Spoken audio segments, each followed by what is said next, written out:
লেবু গাছ নিয়ে তো আপনারা অনেক ভিডিওই দেখেছেন।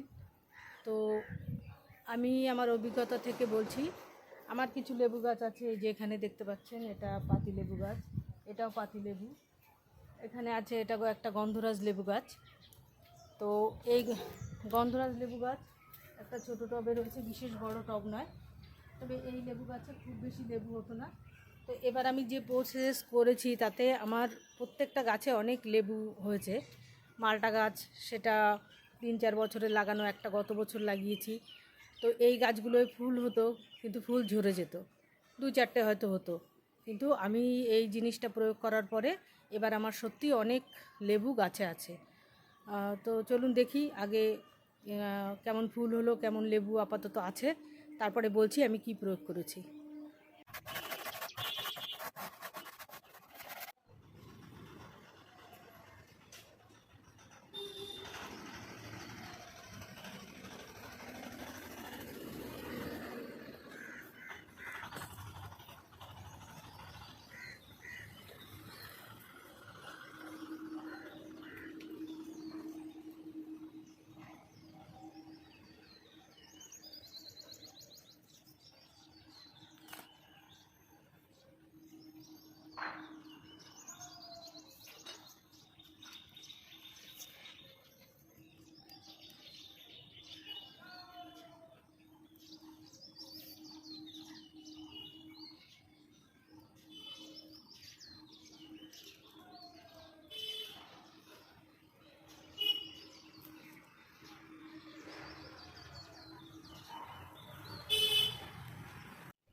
এটা মালটা গাছ, বছর 3 হলো এটা কিনেছি।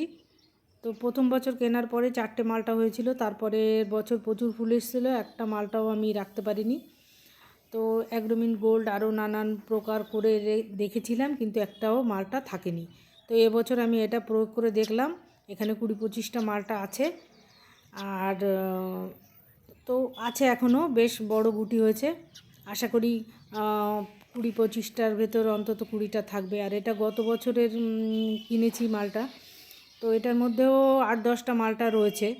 তো এটা প্রয়োগ করে সত্যি আমি খুব সুফল পেয়েছি। আপনারাও এটা প্রয়োগ করলে খুবই সুফল পাবেন।